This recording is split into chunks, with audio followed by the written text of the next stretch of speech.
Good afternoon, and welcome to Convocation. As we begin the ceremony this afternoon, Dalhousie formally acknowledges that we are here today on traditional Mi'kmaq territory. Please be seated.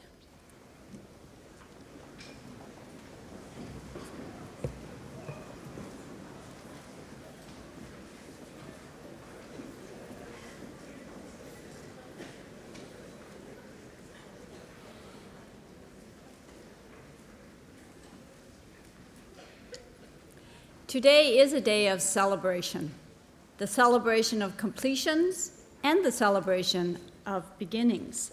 As we proceed with the presentation of diplomas and degrees this afternoon, we would like that ceremony to reflect celebration and not be too formal. So please, feel free, show your enthusiasm, and cheer for our new graduates. You have to practice.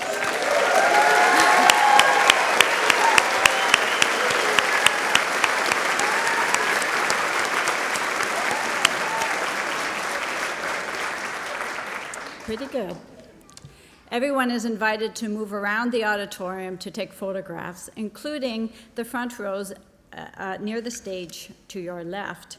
Please be somewhat careful not to block the view of those seated behind you. This is your day, so go ahead, take photos, post your selfies, send us your best through Twitter at #DalGrad. It's my great pleasure to always give the first. Here we go.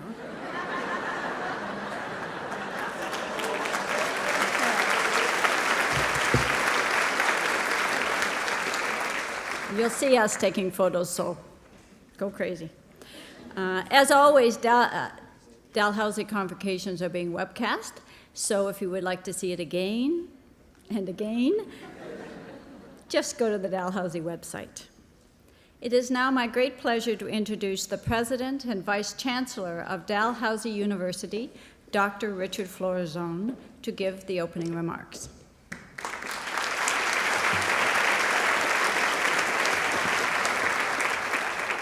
Well, thank you, Dr. Waters. Good afternoon to all of you. Welcome to Convocation for Dalhousie's Schulich School of Law for 2017, or as I like to think of it, the most fun you will ever have in a room full of lawyers.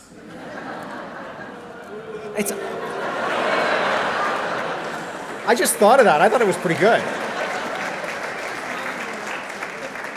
You're going to have to get used to it. It's my pleasure to begin our ceremonies by introducing to you our platform party, who are here to witness and celebrate the wonderful achievements of all of our graduates. I won't be able to name everyone, but I will highlight a few, and I'll ask each member to stand as their name is called. First, a proud Dal Law graduate herself, our Chancellor, the eminent Honorable A. Ann McClellan. From the Batchewana First Nation, our elder, Deb Eisen, who we are so pleased to have here to present medicine pouches to all Indigenous graduates. My friend and colleague and a former Dal professor of law, Bill Leahy, president of University of King's College.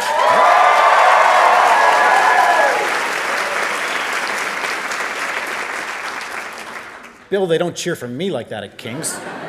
Justice Patrice Abreu, Supreme Court of British Columbia. Justice Nathan Smith, Supreme Court of BC. Larry Storty, Chair of the Board of Governors, also a Dal Law grad and a former university medalist as well. Dr. Carolyn Waters, our Provost and Vice President Academic. Peter Fardy, Vice President Advancement. Dr. John Newhook, Acting Vice President Research. Dr. Arig Al-Sheba, Vice Provost Student Affairs. Donna Bourne-Tyson, our University Librarian. Head of academic, Dalhousie's most senior academic governing body, Dr. Kevin Hewitt, Chair of our Senate.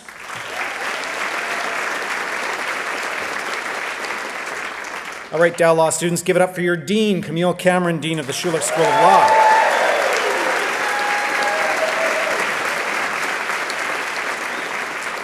And of course, Michael Deturpide, Michael, our Associate Dean Academic, Schulich School of Law. Dr. Dieter Peltzer, Associate Dean, Faculty of Graduate Studies.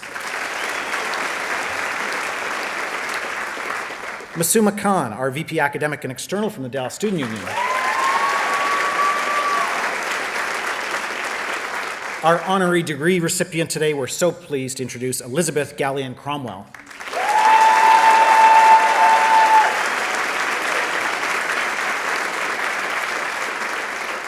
Now, I mentioned to you that I can't mention all faculty, but I do want to point out 4 today. Today, they represent a combined total of 122 years of teaching at Dalhousie. They include Vaughn Black, Lorraine Lafferty,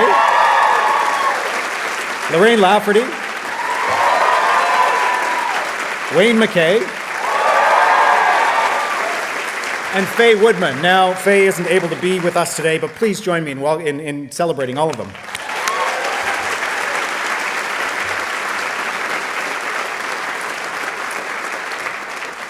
Students, you've been supported by so many faculty and staff across Dalhousie. Could I please ask all other faculty and staff on the podium to please rise and be recognized? Ladies and gentlemen, your platform party.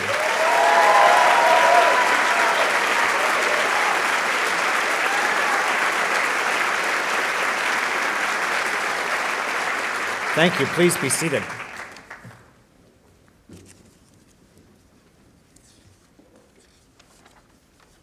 So, Chancellor McClellan, friends, parents, family members, and most importantly, our graduates, it's such a pleasure to give you a few opening remarks, and I promise to keep them brief. Today marks such a great milestone for each of you. It's the completion of a long and incredible journey, which you will mark shortly by crossing this stage and receiving your degree. Now, however, before you get that degree, I have a series of skill testing questions for you. Parents and friends, feel free to join in, but you don't get a degree for the right answer. Okay, so here we go. First question. How many fingers am I holding up? No, I said it's not trick. I said skill testing. Thumbs are fingers too. 10. Okay. Next. How many fingers are there on 10 hands? Okay. Third question. Now how many fingers and thumbs am I holding up? And how many fingers and thumbs are on 10 hands? The correct answer, of course, is 50. There are, of course, 50 fingers on 10 hands. 5 on 1, 50 on 10. If, like most people, you said 100 the first time the question was asked, you've just demonstrated a behavior that psychologists call anchoring. Anchoring is the natural human tendency to rely on the first piece of information we're offered when we make a decision. In this case, the 10 figures I held up anchored you to the number 10, so that when I asked how many are on 10 hands, you multiplied 10 times 10. We all have a tendency to be drawn down by that anchor, that first piece of information, rather than the real question and real answer. Now, in recent decades, through experiments around the world, science and psychologists have identified many such common cognitive biases or flaws in our thinking. Anchoring is just one example of what is called cognitive bias. Another example is confirmation bias, for example, which we tend to have this tendency to more heavily weight information that supports what we already believe. Another is hindsight bias, or I told you so, which is our tendency to see past events as being predictable. So, for example, you might go home and say, I know all along that president's speech would be long and boring. But the point of all of this is to remind you that you too are subject to cognitive bias. Use that knowledge as a humble check on your decisions and beliefs. You know, as Dallas students, you have really received a world-class education. It is an education that has instilled in you both incredibly valuable knowledge, but perhaps more importantly, it's instilled a questioning spirit. Continue to apply that questioning spirit, not just to the wider world, but to yourselves. Always remember to ask, is it really so? And if it is, must it always be? Remember, too, that others are also subject to cognitive bias.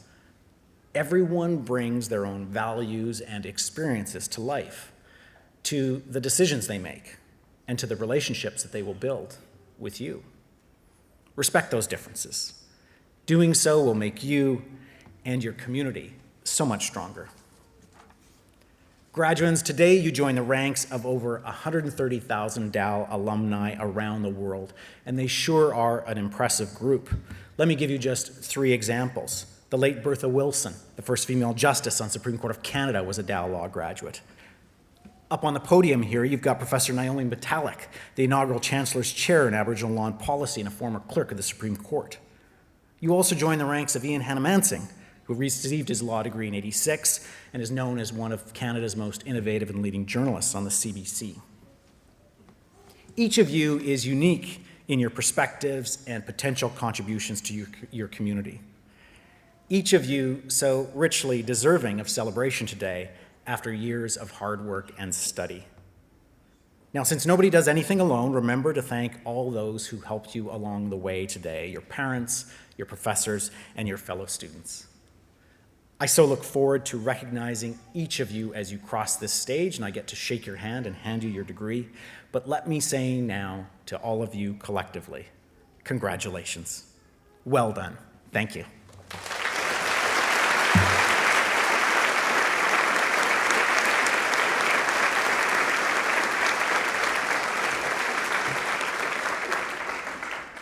Graduates, can you please rise?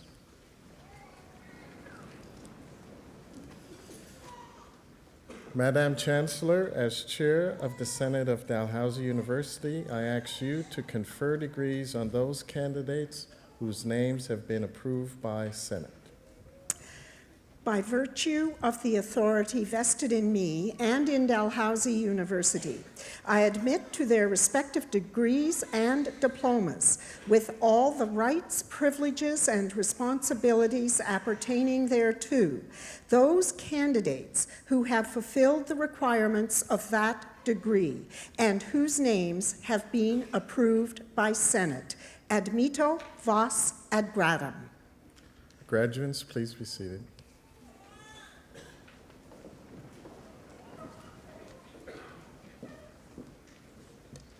It's now my pleasure to call upon Camille Cameron, the Dean of the Schulich School of Law, and Michael de Turbard, the Associate Dean Academic of the Schulich School of Law, to present the candidates who are here today receiving degrees, followed by Dr. Dieter Peltzer, Associate Dean of Graduate Studies, to present the candidates who are here today receiving higher degrees.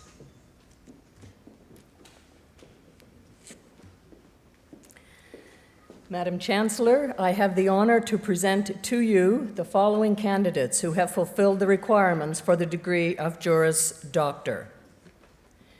Justin Barry Patrice Abrio.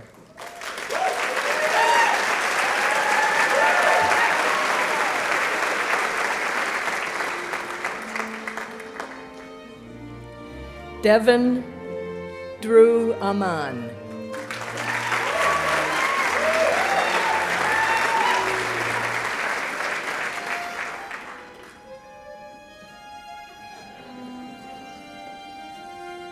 Daniel Elliott Samuel Arnott.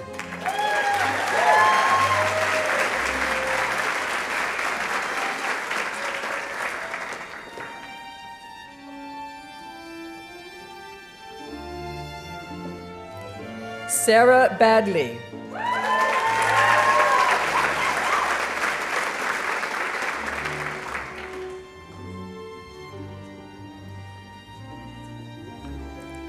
Christopher Patrick James Baxter.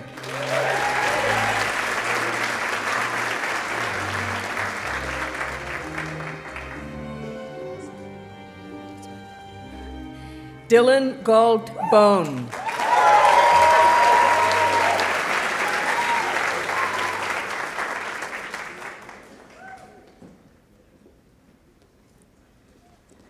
John Francis Boudreau.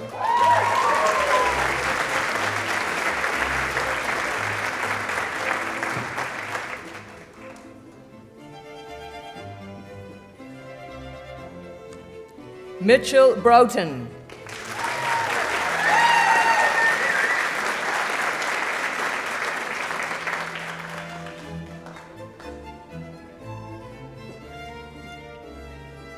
Harrison Brown.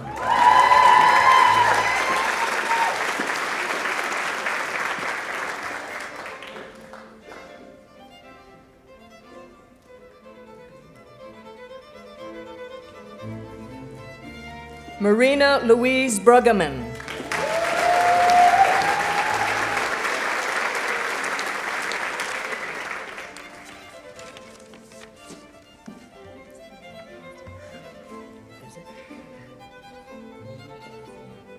Nina Dorothea Butz.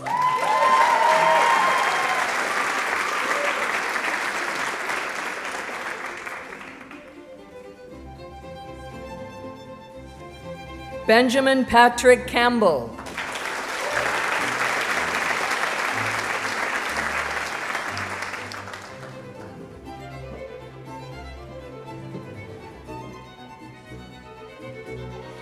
Avanit Kaur Chima.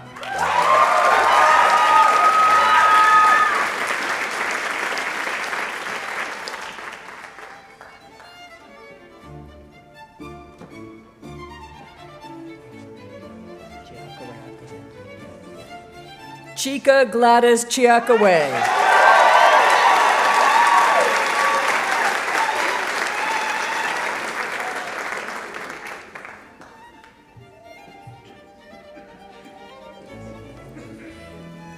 Kristen Tanya Cleghorn.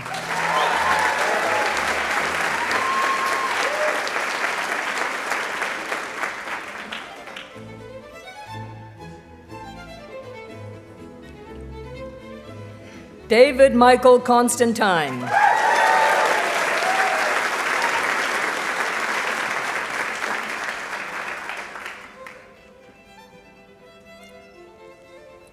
Theron William Davis.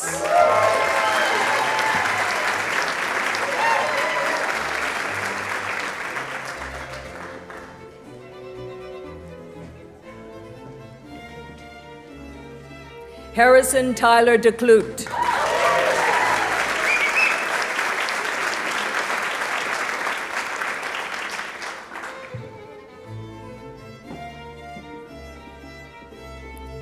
Lisa Michelle Delaney.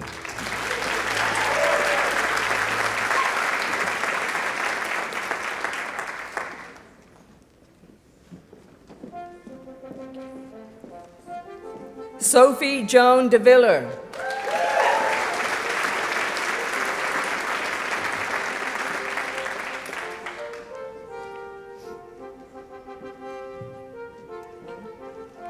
Kathleen Lynn Devlin.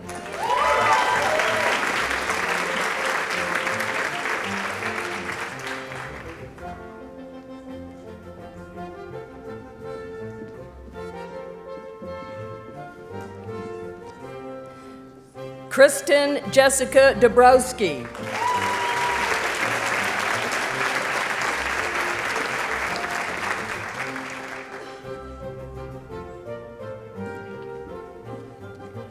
Andrew Dominy.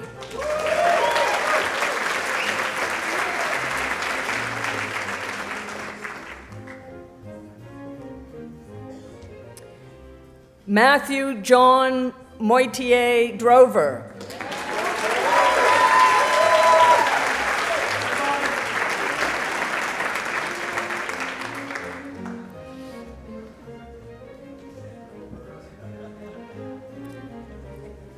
Roger Thomas Dewick.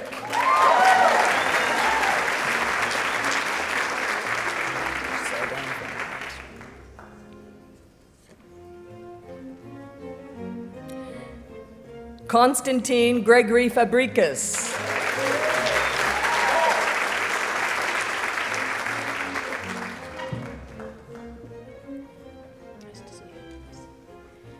George Russell Franklin.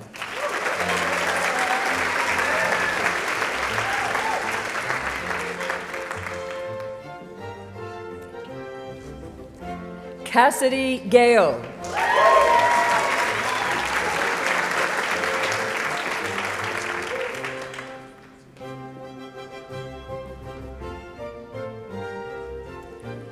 Kevin James Galway.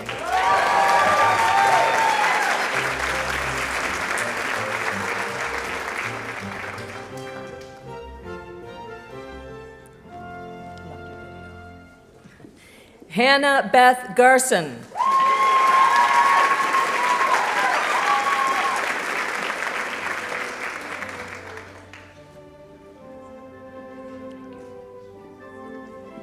Gordon Bradley Gear.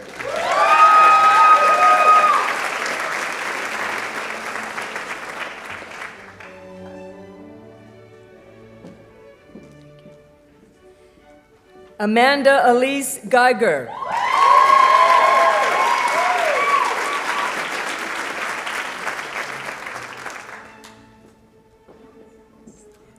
It's okay, it's done phonetically here. Catherine Maria Giacomantonio.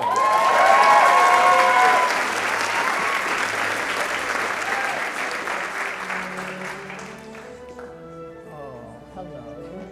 That's a beautiful dress. Melanie Rose Gibson.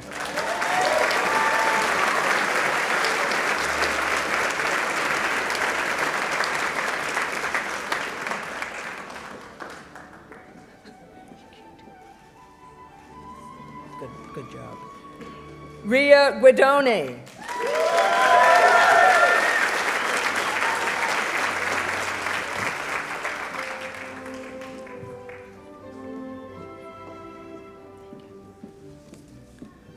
Jessica Lalani Habet.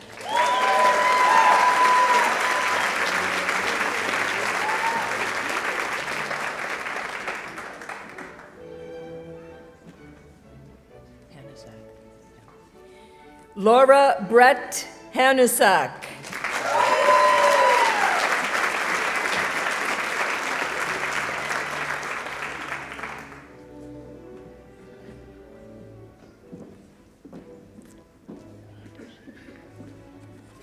Tashina Hay Ashmead.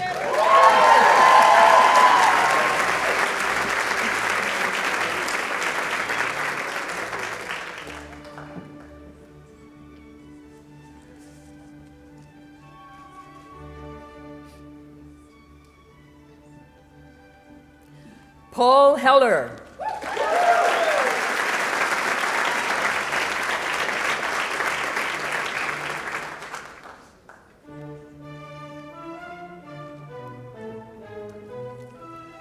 Kaylee Ann Henry.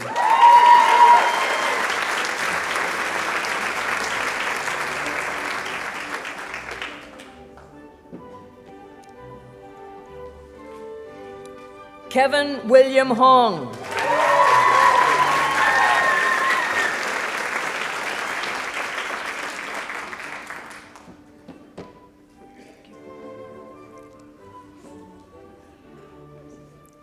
William Nicholas Christopher Hooper.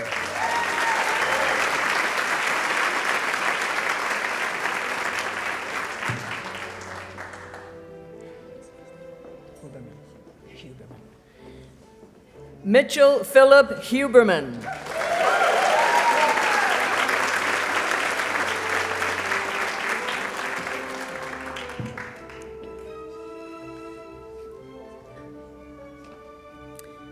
Thomas Calhoun Hunter.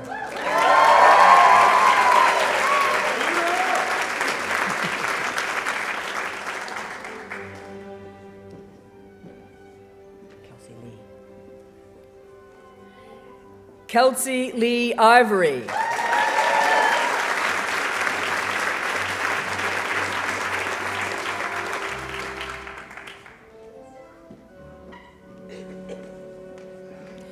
Lucy Gabrielle Jackson.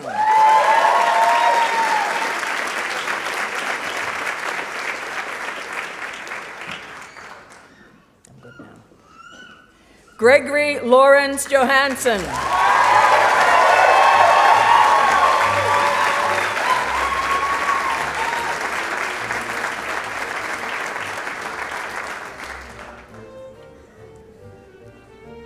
Megan Audrey Jones.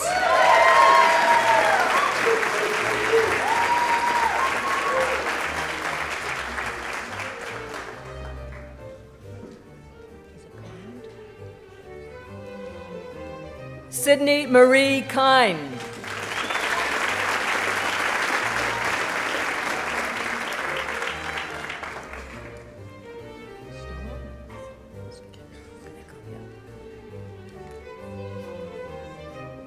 Morgan Stowell Knickle Smith.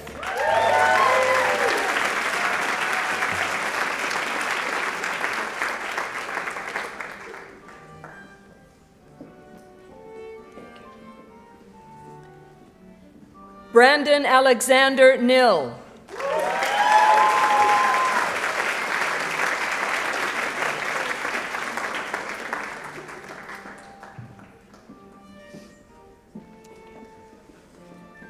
Victoria Ann Congatz.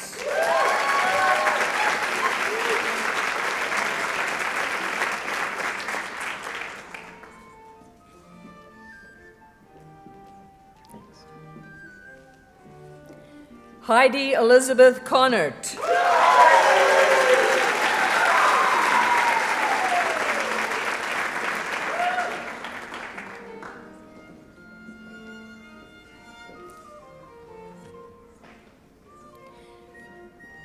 Mitchell Evan Credencer.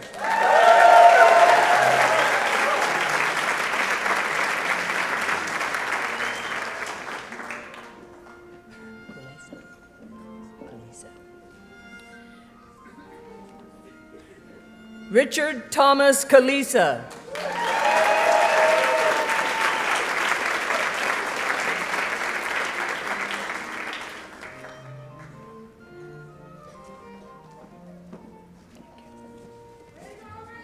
Allison Pauline Large.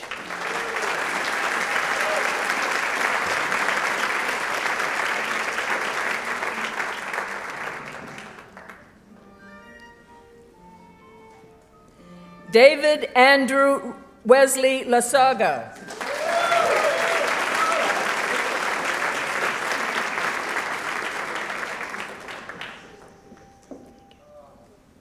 Matthew Joshua Lee.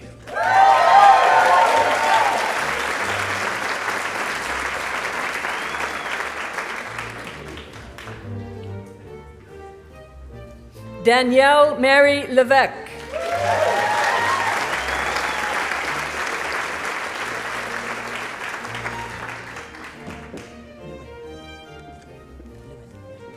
Jacob Howard Lewin.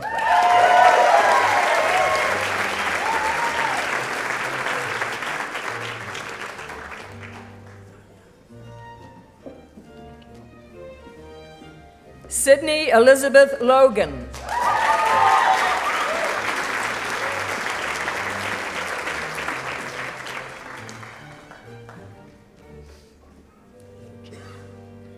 Daniela Morgana Logia.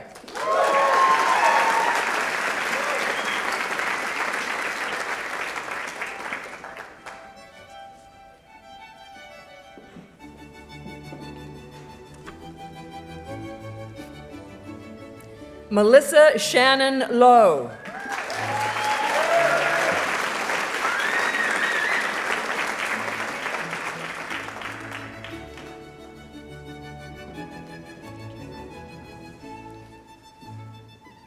Samantha Lush.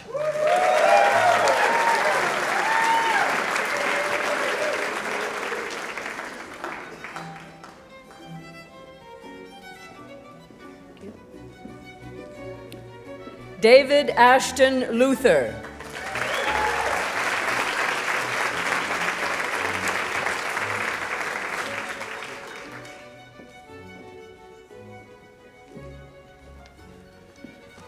This means we're at the halfway point. Grace Alexandria McCormick.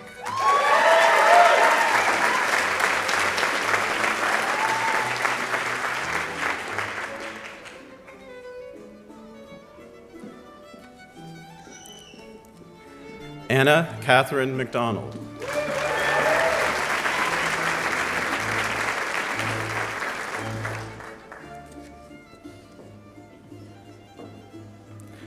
Christina Valerie Jean McDonald.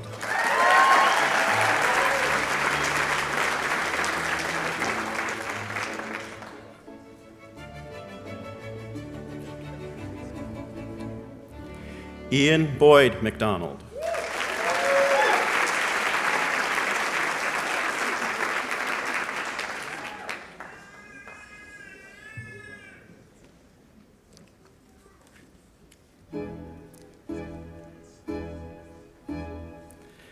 Mary Ann Gillis McDonald.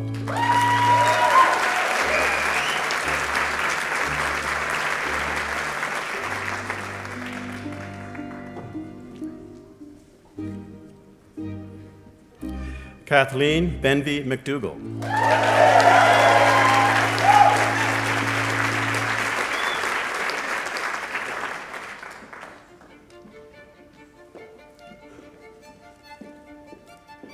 Tyler Michael McLean.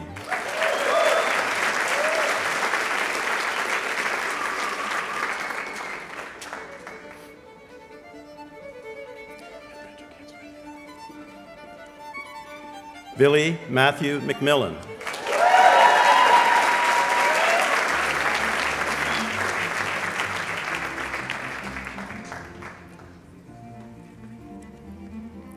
Donald Drew McQuarrie.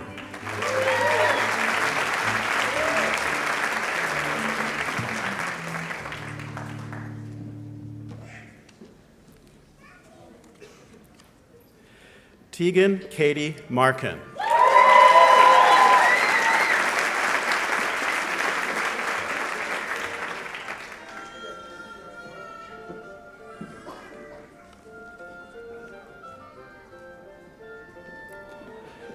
Simone Raquel Marlowe.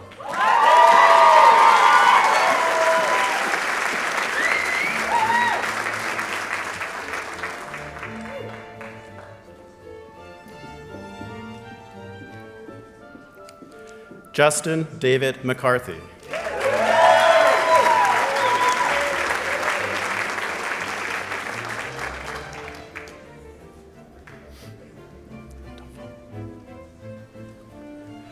Simon Gordon Haldane McCormick.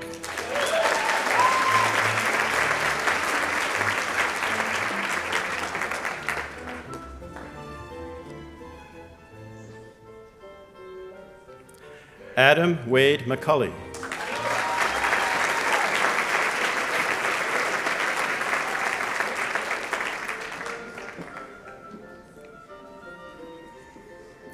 Victoria Elizabeth McDougall.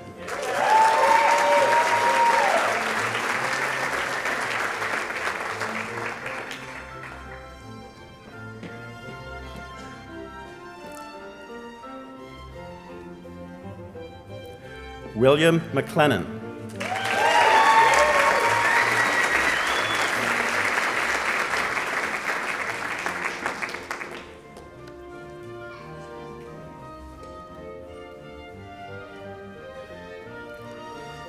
Dean McFadden.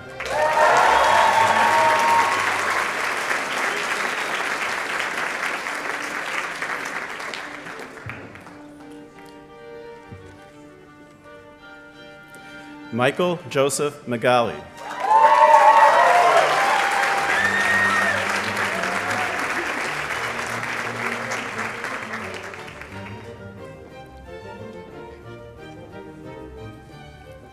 Graham Melcher.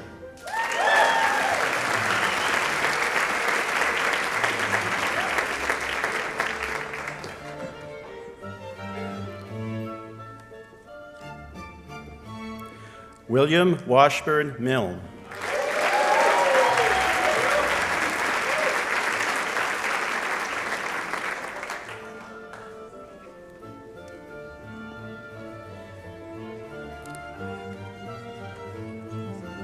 Vinayak Mishra.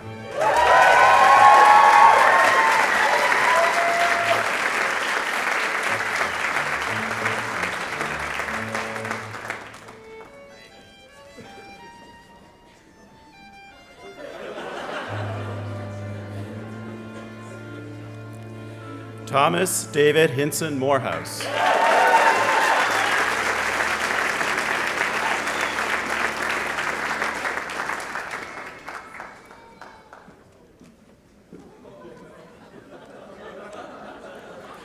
Stephanie Elise Morton.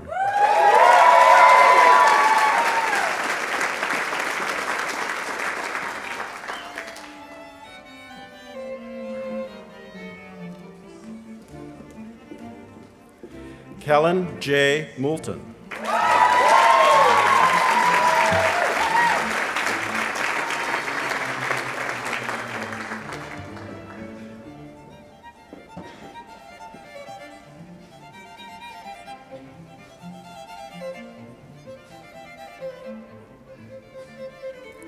Brent Murphy.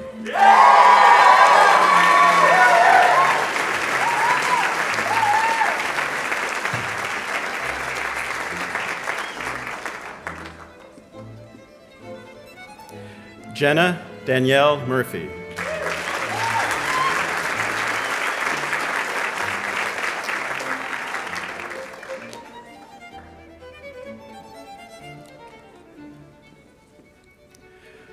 Regan Shane Wilson Murphy.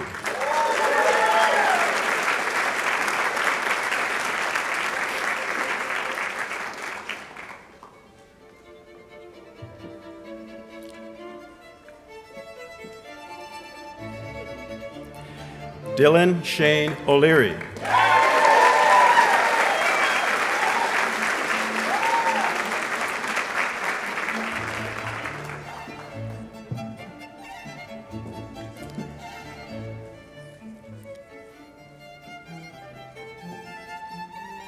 Casey Celeste Oliver.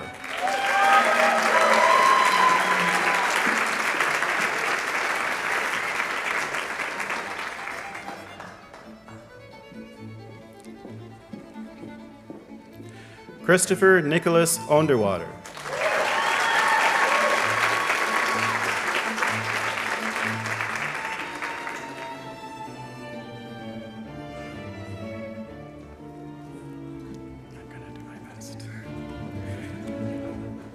Adamofe Oye Adeniran.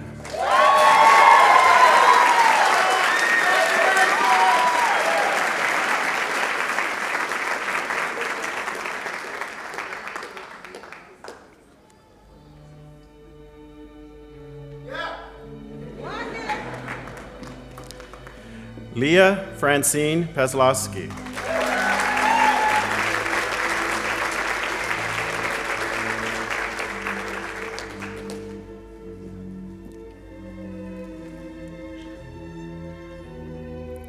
Sarah Ann Pinsent.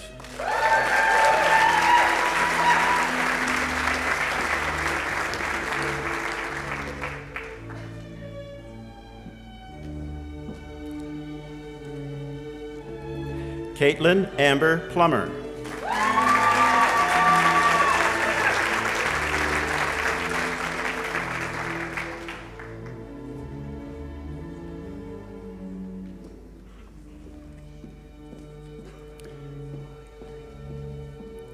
Nicole Maya Power.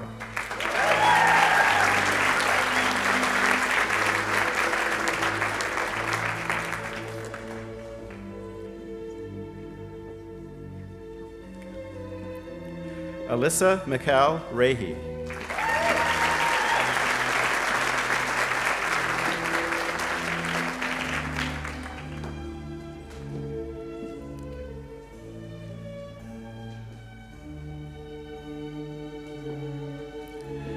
Heather Margaret Raymond.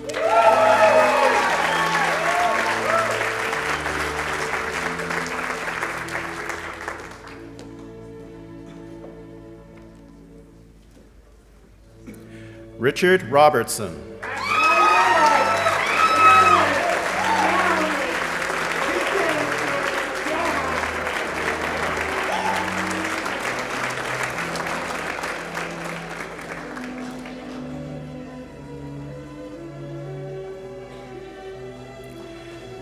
Mary Beatrice Irving Rolfe.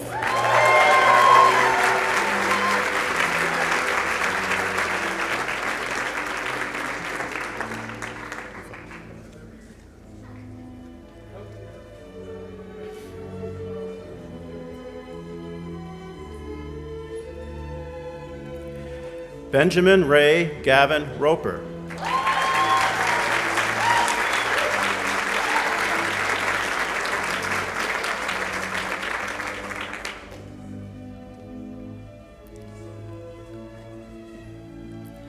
Jessica Deborah Rose.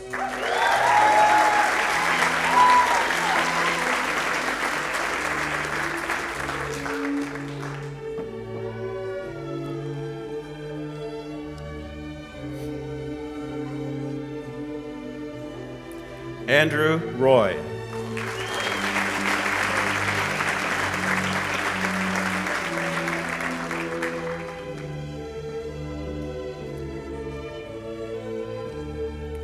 Hannah Rubenstein.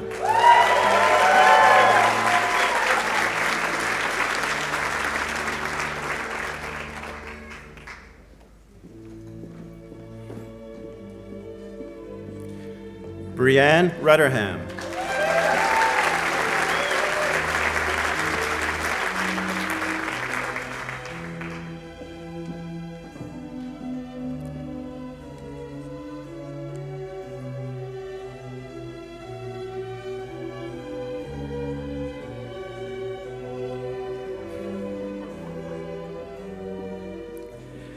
Monisha Celine Sebastian.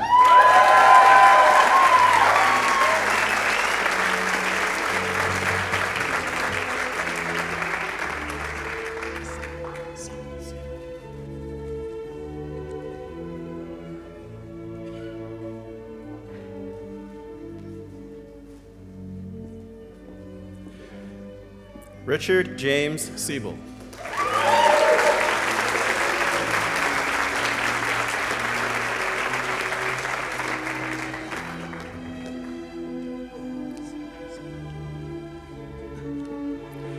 Sean Robert Sevier.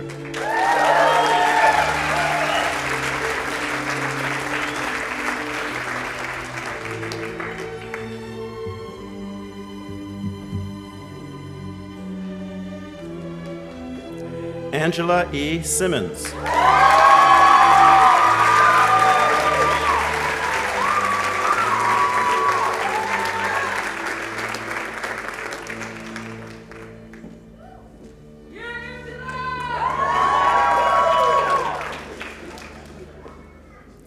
Tori Scott.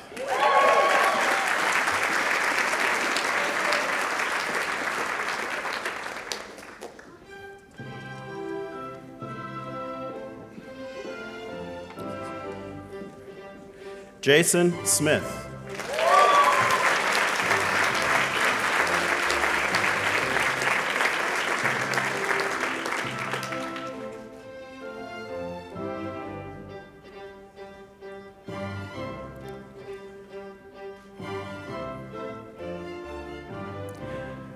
Stephanie Rose Smolensky.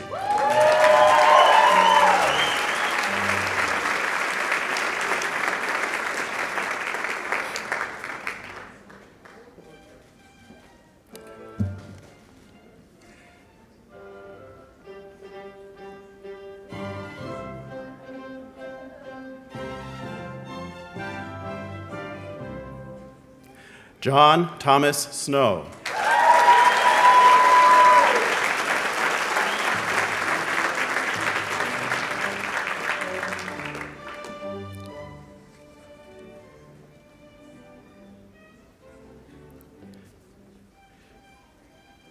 Jinwon Justin Song.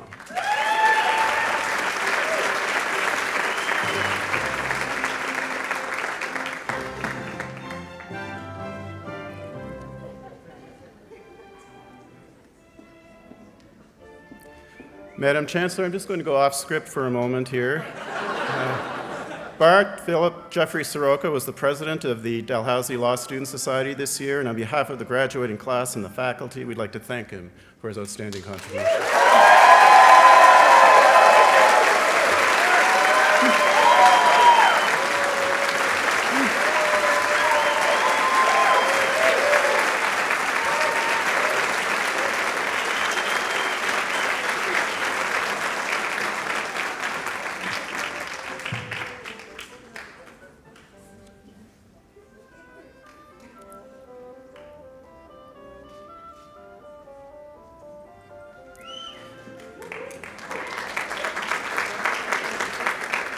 Taylor Ray Starrett.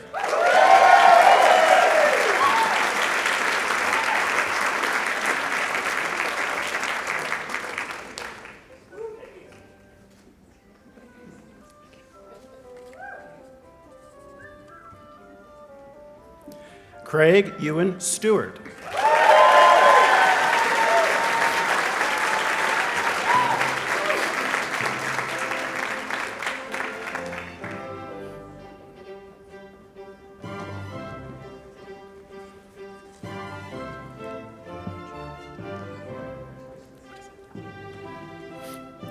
Kimberly Amanda Sweeney, accompanied by Elliot.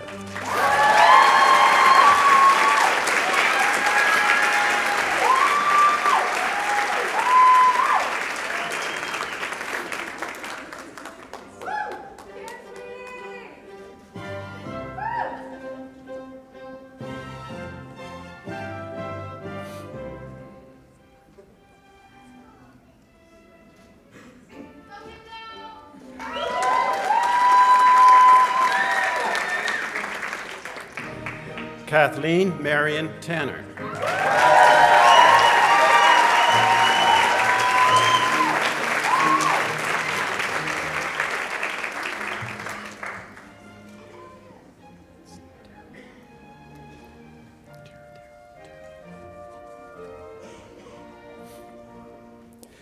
Jeffrey J. Terrell.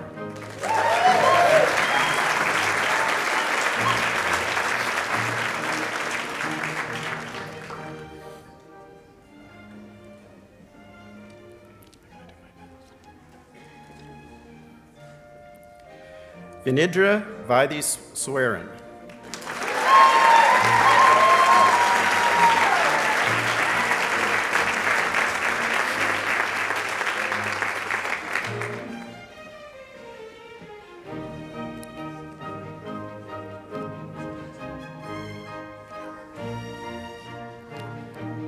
Madison Ainsley Vino.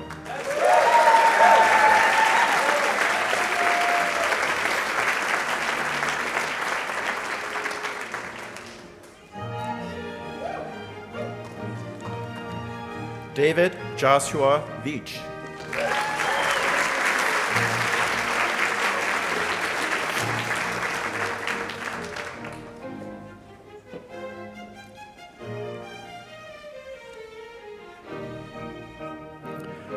Paul Wadden.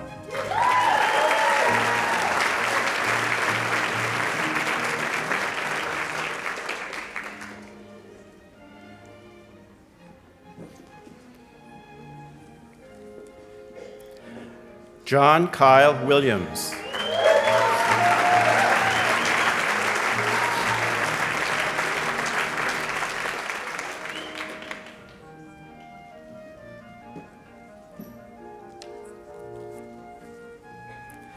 Paige Rebecca Wilson.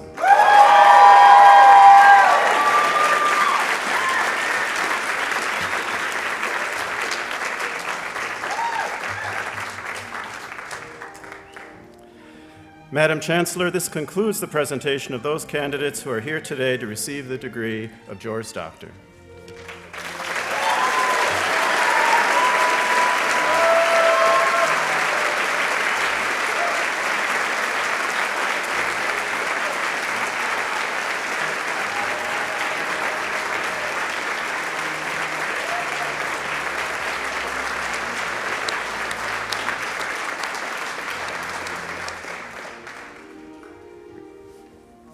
Madam Chancellor, I have the honor to present to you the following candidates who have fulfilled all the requirements for the degree of Master of Laws.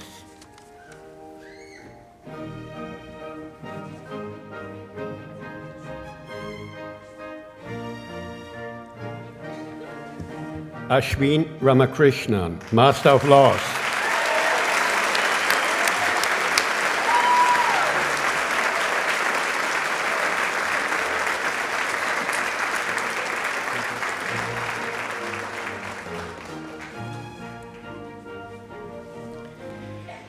Evi Tastoglu, Master of Laws.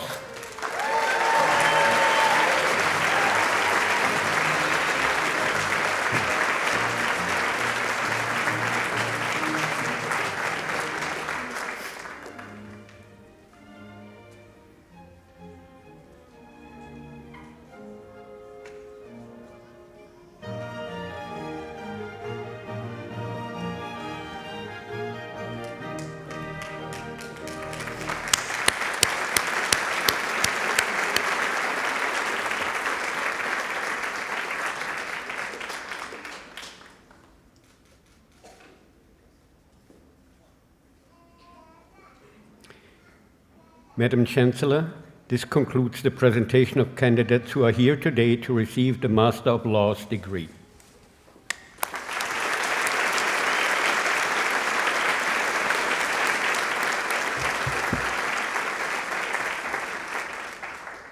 It's now my pleasure to call upon Dean Cameron to announce the recipient of the University Medal in Law.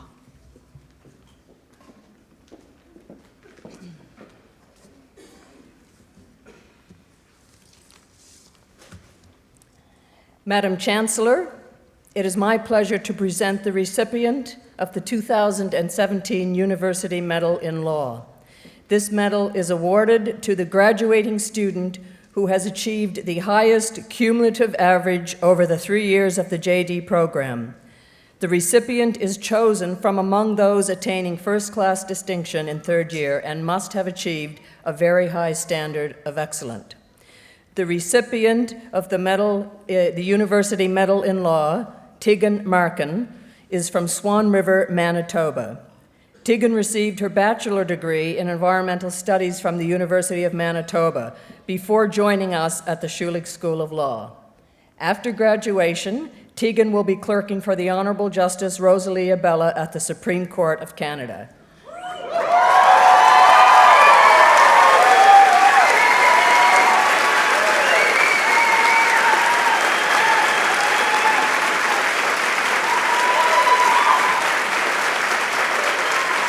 Congratulations, Tegan.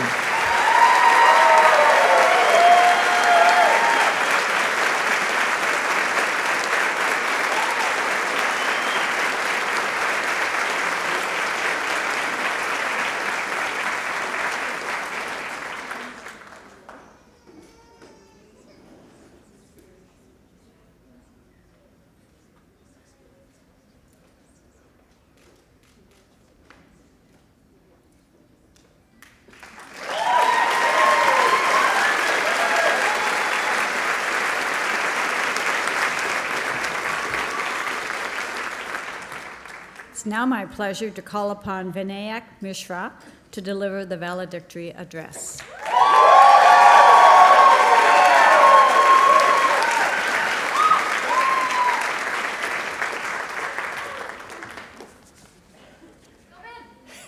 Thanks. It's odd to think that 3 years ago we started at Dal Law. Some of us were students and some of us were coming back to school.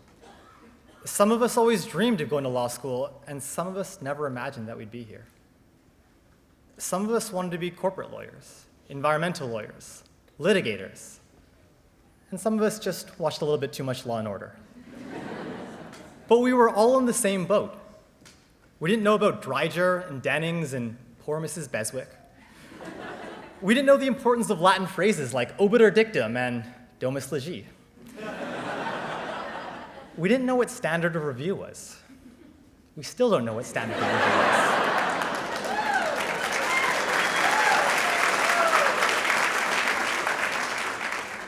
And we didn't even know if we would like law school, if we would fit in, if we would make it. But we did make it. And as surreal as this sounds, class of 2017, we graduated law school.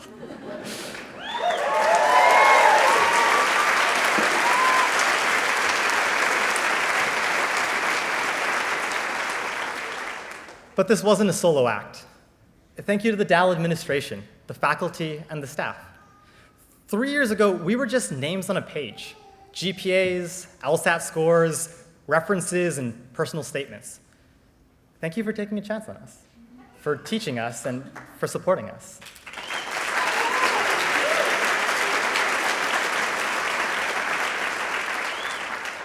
Thank you to the friends, families, and loved ones. Law school was tough. It was exhausting and relentless, and sometimes it pushed just a little bit too hard. Sometimes it was more than we could handle alone. For the people who listened to us complain and vent, the people who reminded us to eat and sometimes fed us. Thanks, Mom. Even just the people who helped us take our minds off the law for an hour or for a minute. Thank you, thank you, Thank you.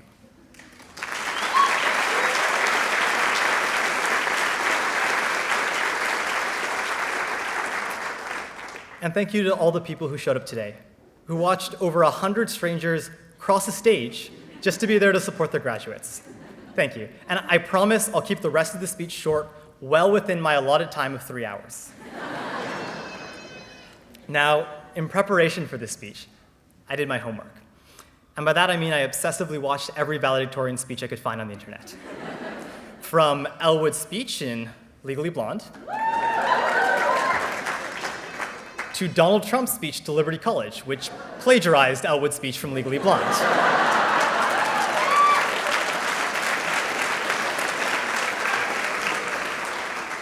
Regardless, there seems to be two recurring themes. First, a healthy dose of nostalgia, and second, inspiring words of wisdom. Now, the first is easy enough, because we did so much together. We started school together, we picked up our sweatpants and our sandals together. We were overwhelmed by well-meaning upper years who gave us their advice on everything. We then became those upper years who gave our advice on everything. We learned that law students use too many acronyms, from the practical OTL for orientation to law, to the unnecessary CANs for condensed annotated notes instead of just notes. We braved the sideways rains of Nova Scotia and the perpetual cold of room 105. We listened to our classmates ask silly hypothetical questions. We then asked silly hypothetical questions. We crammed and we cried. We laughed and we cried some more. There's a lot of tears. But we supported each other. We encouraged each other. We cooked Thanksgiving dinners together and celebrated birthdays. We were each other's families. Some were dysfunctional. Others more dysfunctional. But we were each other's families, and now we're going to be spread across the country. And after years of wishing for graduation day, I find myself wishing for a little bit more time. Thanks, guys. Finally, I'm supposed to give you advice, words to inspire you. But I'm going to be honest, I don't have any.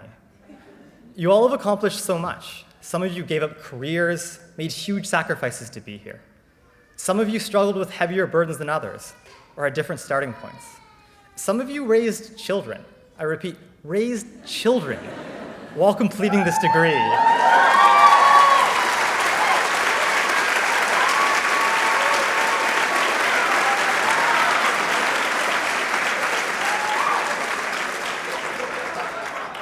And at least one of you battled homelessness and addiction and is now graduating with us today.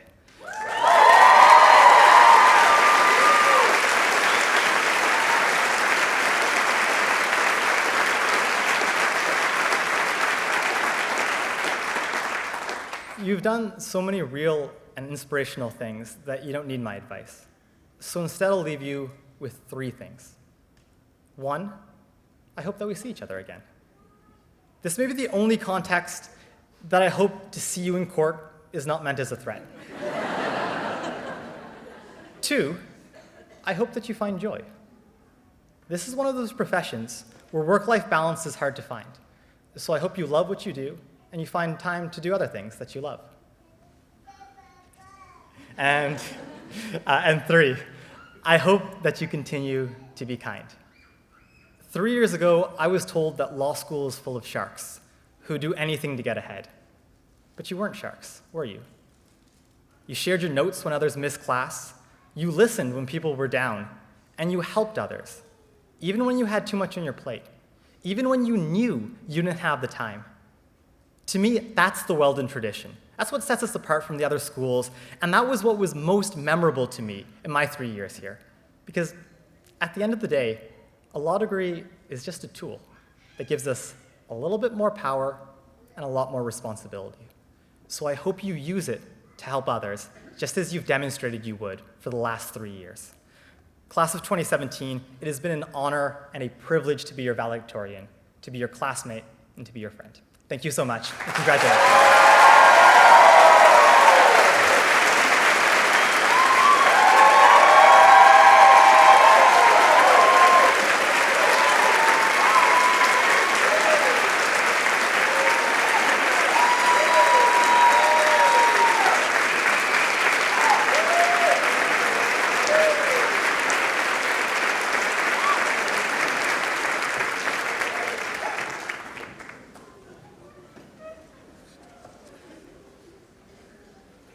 Thank you. Please join me in congratulating all of the graduates with your applause.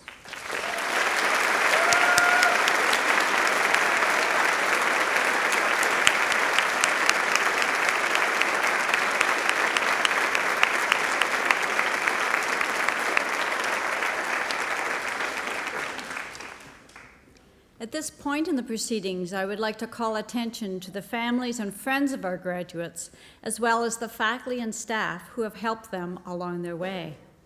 We realize that Convocation is a very special occasion for you, as well as for your graduate, and we would like to take this opportunity to express our gratitude to you for the role you have played in nurturing these newest Dalhousie graduates. I now ask the graduates and the platform party to rise. You, yes.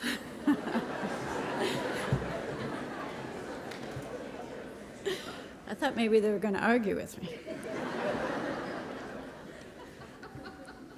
Graduates, your family and your friends have been applauding you all afternoon. Now it's your turn to honor them with your cheers and your applause.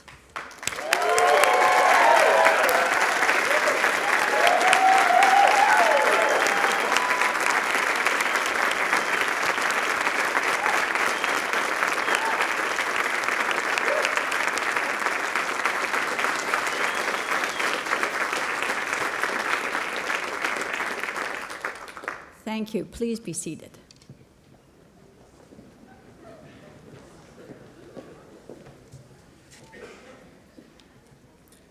Graduates, family, and friends, as I was handing out degrees to each of you, it wasn't in the script, but I thought of two other people who we wanted to celebrate, who share in this fantastic day and want to celebrate you.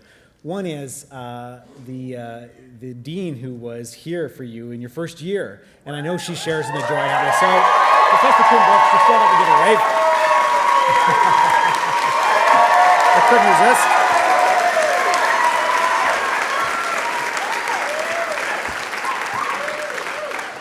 resist. She was hiding in the back, and I'm sure she'll kill me for introducing her, but I know how much she shares in the joy that we all do for your achievements today. And the second, much behind the scenes, Miss Christina Coakley is one of our assistant registrars for Convocation, and she supports all this behind the scenes, and it's her 200th ceremony today. So give me an applause for Christina. She's there at the back.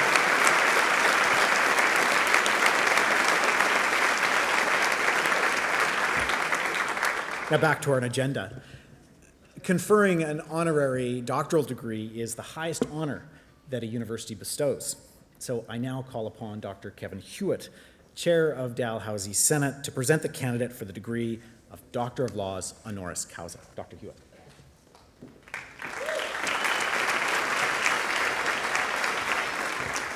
Ms. Cromwell, can you please stand? For more than 30 years, Elizabeth Gallion Cromwell has been on a mission. Her goal, to bear witness to Black Loyalists' history and culture and to make it accessible to all Nova Scotians and indeed all Canadians. With tenacity, grace, determination, and vision, Ms. Cromwell has fought for the rich story of Black Loyalists' endurance and resilience to be told. In her words, it is, quote, not just a Nova Scotia story, it's an international story. The history will be preserved. It won't be driven away, ignored, or forgotten anymore, unquote. Born to an Antiguan father and a mother descended from Black Loyalists, Elizabeth Cromwell attended public school in Shelburne, Nova Scotia. She spent several years living away from the province before returning to study at the Halifax Vocational School. She graduated in 1969 as a social welfare worker and spent her career as a caseworker with the Children's Aid Society of Shelburne County, becoming a casework supervisor in the 1990s until her retirement. It's in Shelburne County, just a 7-minute drive from the town of Shelburne itself, that you'll find the community of Birchtown, settled in 1783 by individuals of African descent who stayed loyal to the British Crown, For a time, it was the largest settlement of free blacks outside Africa. When the British government failed to approve land grants and other supports they had promised, the settlers suffered terrible hardship, poverty, and indignity, with many resorting to indentured servitude for survival. In 1792, more than 500 black loyalists from Shelburne and Birchtown set sail for Sierra Leone, hoping for a better life. Those who remained built lives and communities, but for 200 years, their incredible story of perseverance remained untold. Miss Cromwell has spent much of her life bringing light to their story. In the early 1980s, she was a founding member and president of the Shelburne County Cultural Awareness Society, now known as the Black Loyalist Heritage Society. She would hold that role until 2002, and then again from 2008 to 2016.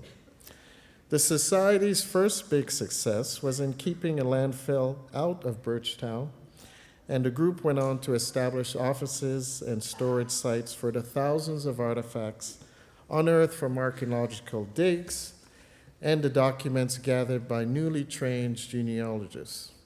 Despite obstacles that to most would seem insurmountable, including racism and initial widespread resistance to lifting the veil on an unsavory past of our part of our colonial past, Miss Cromwell was determined to give her community and all of us the gift of recognizing Black Loyalist history as a key building block of our provincial and national identity. In 2006, the Society's offices, containing priceless and irreplaceable materials, were destroyed in an act of arson. Undaunted, Miss Cromwell pushed forward, and with the support of her community, multiple levels of government, local businesses, and corporation, the Black Loyalist Heritage Society was born. Opening its doors in 2015, the 10,000 square foot, $7 million facility is part of the Nova Scotia Museum system and showcases the rich culture and history of Black Loyalists.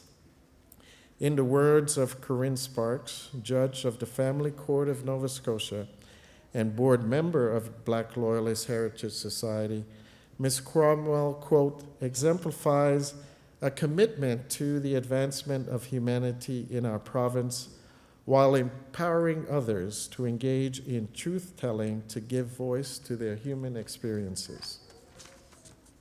Ms. Cromwell now serves as the second vice president of the Black Loyalist Heritage Society.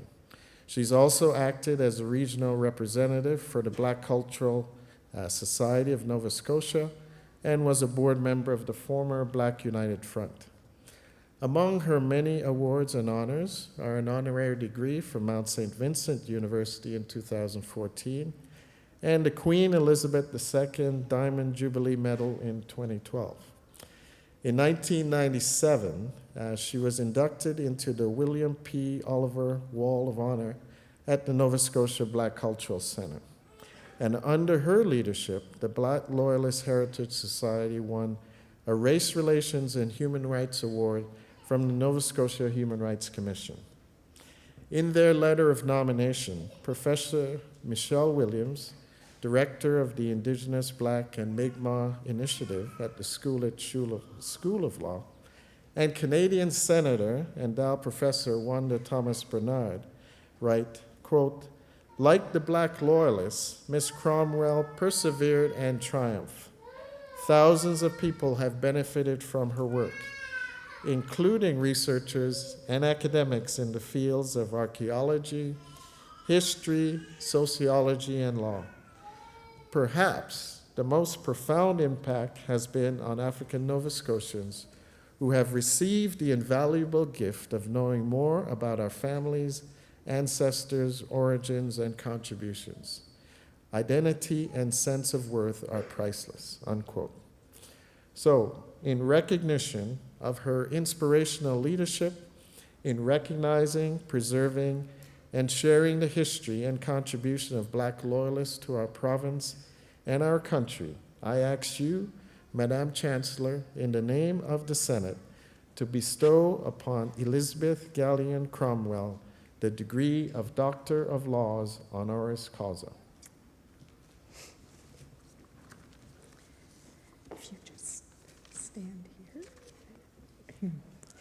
Elizabeth Gallion Cromwell, by virtue of the authority vested in me and in Dalhousie University, I admit you to the degree of Doctor of Laws honoris causa with all the rights, privileges, and responsibilities appertaining thereto. Congratulations, Dr. Cromwell.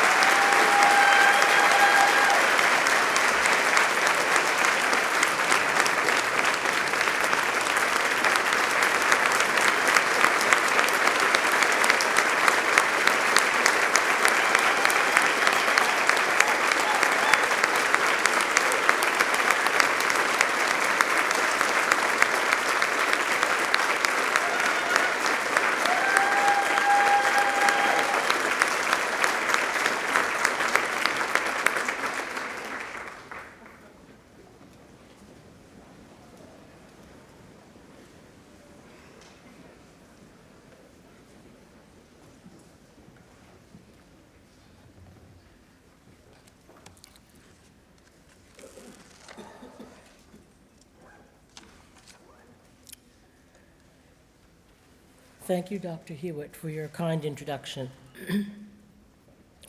Madam Chancellor, Mr. President, Dr. Hewitt, distinguished platform party, graduates, parents, and friends.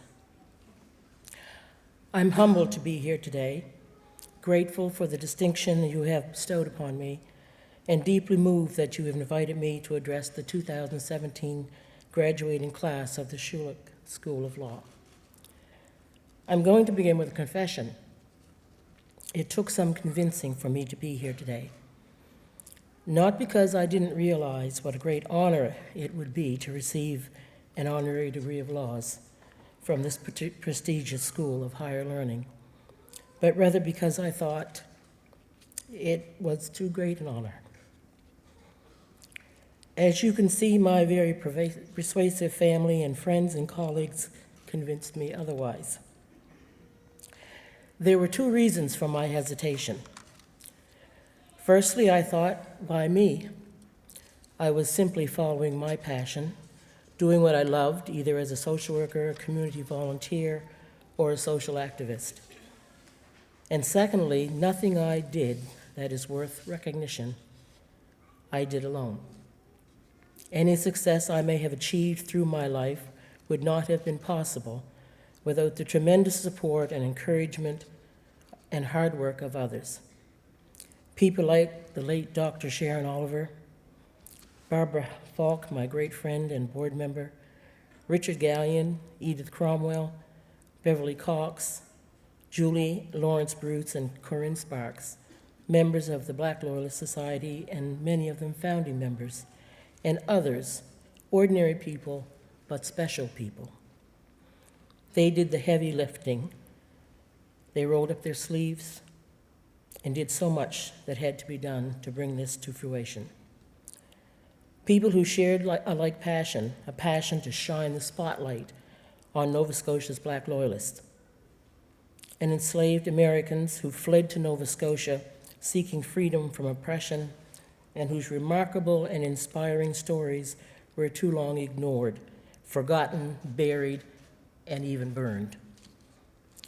Men and women who, because of the color of their skin, suffered the lash, servitude, indentured service, poverty, brutality, betrayal, and had an incredible injustice around them, around every turn, along every step of their journey, including their journey to Birchtown, where they arrived with their certificates of freedom, their names now recorded in the Book of Negroes, and on the glass and floors and walls of the Black Loyalist Heritage Center.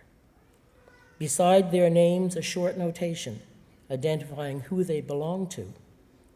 And while they may have escaped slavery when they came to Nova Scotia, They remain slaves to their color and mostly to a bigoted, intolerant society that continued to deny them justice, equality, and basic human dignity. Their freedom had been stolen from them. And as people of African heritage, or in many cases the direct descendants of Black loyalists, myself and others, including open-minded members of the white community, knew we couldn't allow their stories and their remarkable history to be stolen from them as well.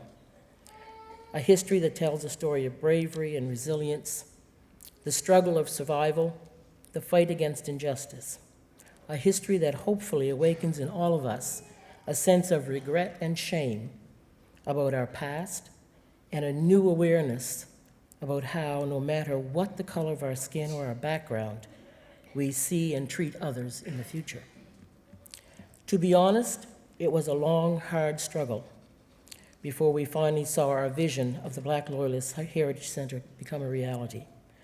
There were plenty of times, too many to count, when my colleagues and I felt like throwing up our hands and calling it quits.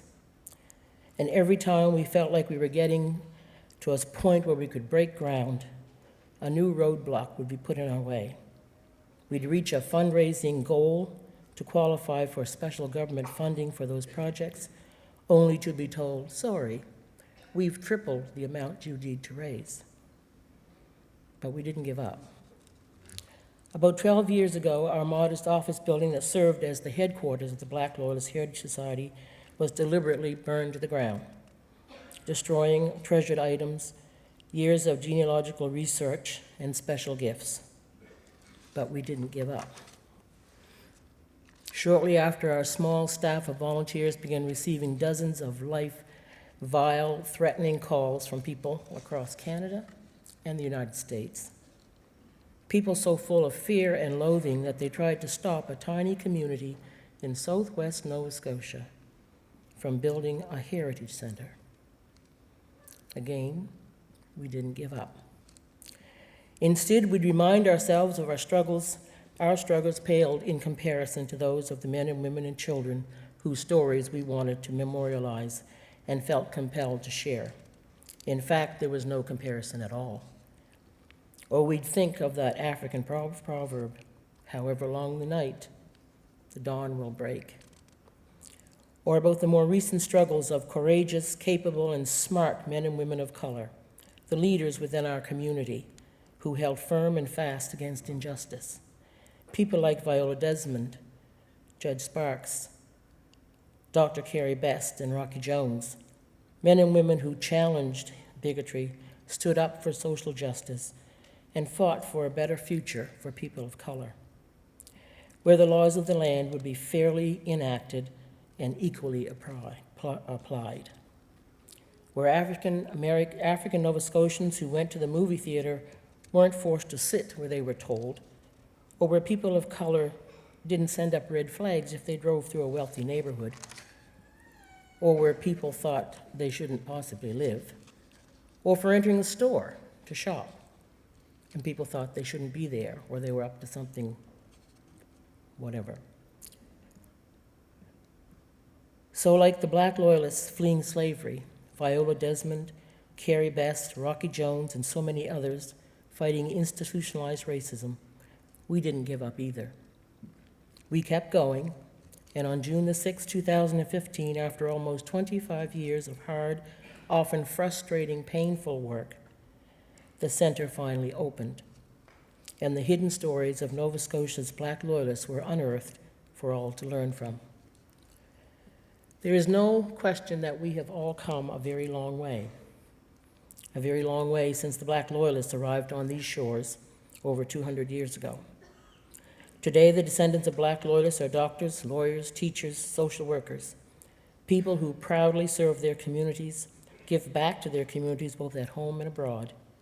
In fact, literally thousands of people in the world can trace their roots to Birchtown, including one person I'm sure some of you know of, Dwayne "The Rock" Johnson.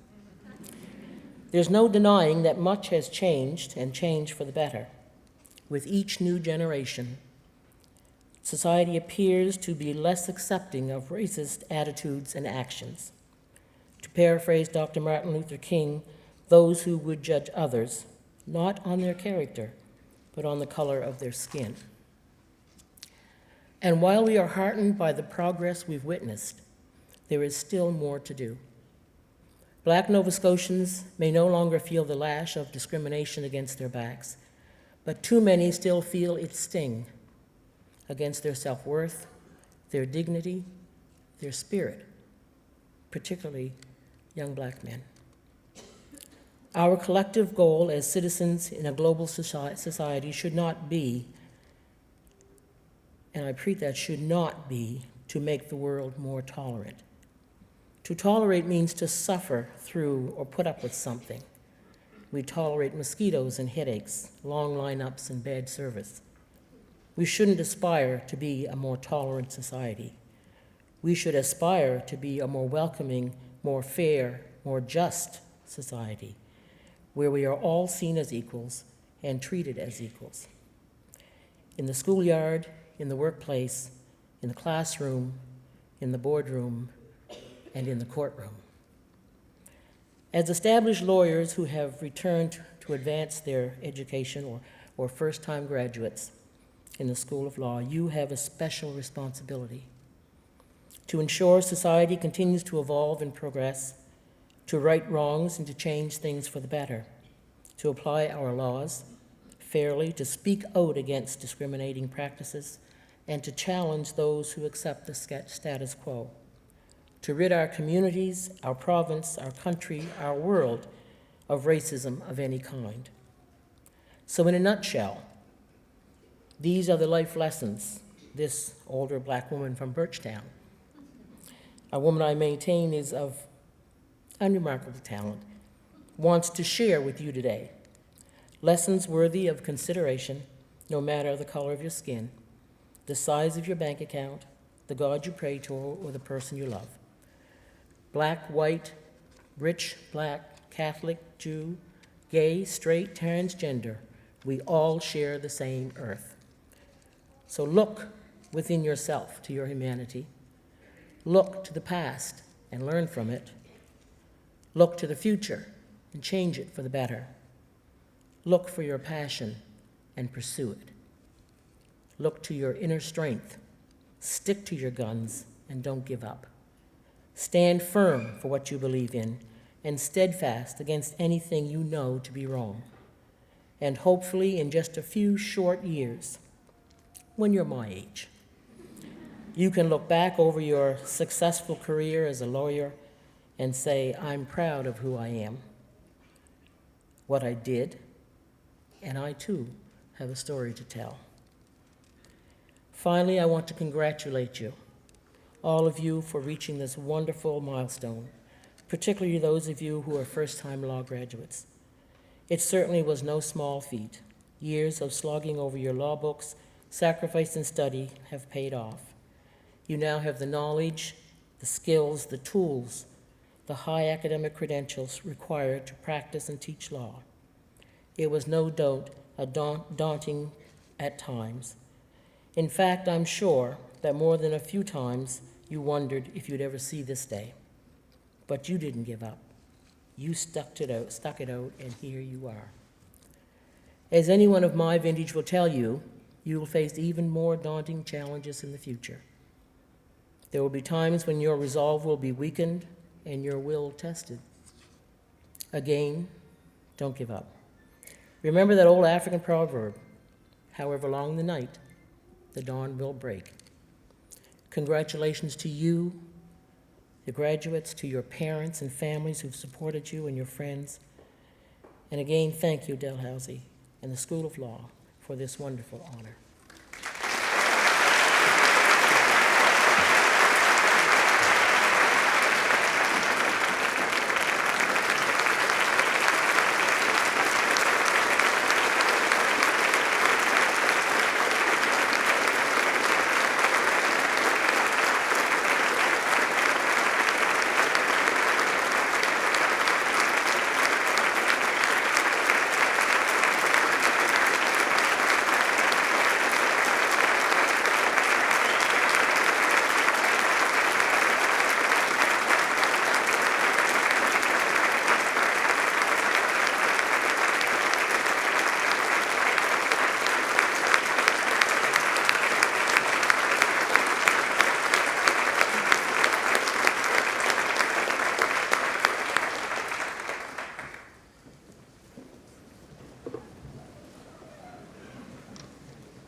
Thank you, Dr. Cromwell. Graduates, today you not only become a graduate of Dalhousie, you are now officially a member of Dalhousie's Alumni Association. So on behalf of the over 132,000 Dal grads around the world, it's my privilege to welcome you into this wonderful community. No matter where you go, please stay connected to Dalhousie, especially next year when we celebrate our 200th anniversary. As you leave the ceremony this afternoon, an alumni will hand you your alumni pin. Please wear it with pride. Graduates and guests, the business of Convocation is now concluded. Everyone is invited to a reception to be held in the sculpture court just outside the ceremony room. After the singing of O Canada, you are asked to remain standing if you are able as the academic procession leaves the auditorium. I now invite you to join Rusu Maria Brousseau, a Dalhousie voice student, in the singing of our national anthem. Thank you.